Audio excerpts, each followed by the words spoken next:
మహాకడుపులో కొట్టద్దు మహాకడుపులో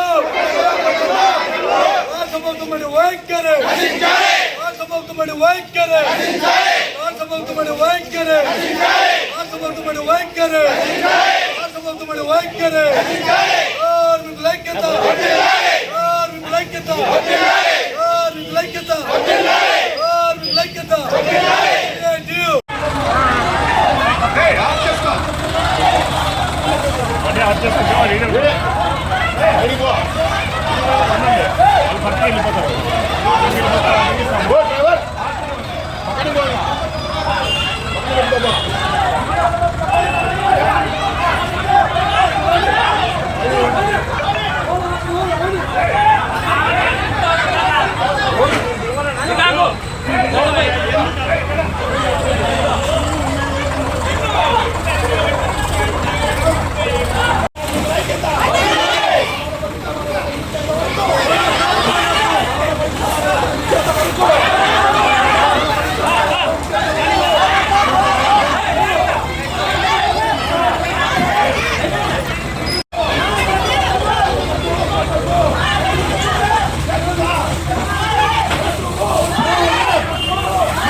ఎనలేని వృత్తి గౌరవ వృత్తి చేస్తున్నటువంటి మున్సిపల్ కార్మికులు ఏదైతే ప్రతిపక్షంలో ఉన్నటువంటి అప్పుడు ముఖ్యమంత్రి గారు ఇప్పుడున్న ముఖ్యమంత్రి గారు ఆయన చెప్పాడు ఆ రోజుల్లో ఏదైతే కాంట్రాక్ట్ అవుట్సోర్సింగ్ రెగ్యులర్ చేస్తామని చెప్పి ఆ రోజు ఇచ్చిన హామీల ప్రకారమే ఈరోజు మేము 4 సంవత్సరాల నుంచి కాలయాపన చేస్తూ రోజు ఉద్యమాలు చేస్తున్నాం.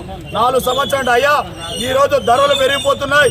4 సంవత్సరాల ధరలకు ఈరోజు నిత్యం ధరలు పెరిగిపోతున్నాయి. మాకు ఇచ్చే వేతనం ఈరోజు ఎలాంటి సరిపోదు.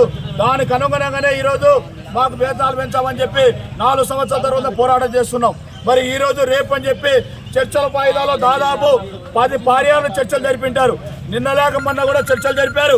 ఏదైతే ఆదిమూలపు సురేష్ గారు చెప్పారు 11వ PRC ప్రకారం మీకు వేతనాలు ఇస్తామని చెప్పారు. మధ్యాహ్నానికి మన సజ్జల రామకృష్ణారెడ్డి సార్ గారు ఎంటర్ అయ్యి ఇది కాదని చెప్పడం ఇది దుర్మార్గమైన విషయం.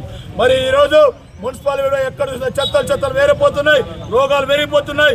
మరి ఈరోజు 4 సంవత్సరాలు 35 సంవత్సరాల నుంచి ప్రజల ఆరోగ్యం కాపాడుతున్నది మేమని చెప్తున్నాం. ఈరోజు మాకు ఈరోజు వేతనాలు ఇచ్చేకి మీకు పెంచడానికి ఇబ్బంది.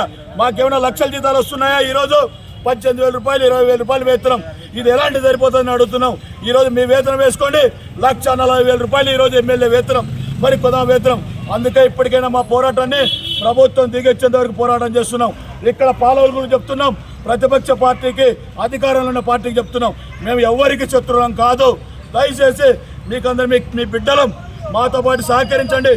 మేము ప్రజలు కూడా అడుక్కున్నాం, అందరి ప్రజలకు చెప్తున్నాం, అయ్యా మా విధంగా ఈ విధంగా ఉంది, ఈ చెత్తను మేమే గతంలో కష్టపడైనా 24 గంటలైనా పనిచేస్తాం. దయచేసి మాకు సహకరించండి. ఇప్పుడు ఎక్కడున్న ఎమ్మెల్యే గారికి ప్రతిపక్ష ప్రభాకర్ రెడ్డి గారికి కూడా చెప్పాం, సార్ మీరు మా మీద బిడ్డలు, మీ మీద ఎలాంటి ప్రేమ ఉంటే మాకు అక్కడి నుంచి మా దగ్గరికి రండి, మాతో పాటు మీ ప్రభుత్వం దృష్టికి చర్యలు తీసుకోండి అని ఇక్కడున్న పాలకులు కూడా చెప్పినాం. దీనికి విరుద్ధంగా ఈరోజు మన ఎమ్మెల్యే గారు ట్రాక్టర్లు పెట్టారు, అక్కడ ప్రతిపక్షం వాళ్ళు నీళ్ళని తీసుకోమని చెప్తున్నారు. ఇద్దరికి చెప్తున్నాం, మీరిద్దరు మా బిడ్డలు చూడాలంటే మా దగ్గరికి రండి, మా సమస్యను పరిష్కరించారు, మేము పోరాడతాం. ఎక్కడ ట్రాక్టర్లైనా ఎక్కడ నీళ్ళకైనా అడ్డగించే రెడీగా ఉన్నాం, జైళ్ళకైనా పోరాడి మా శక్తిని ఏదో మా తెలుసుకోవడానికి రెడీగా ఉన్నామని చెప్పి ఈరోజు పాలకులు చెప్తున్నాం.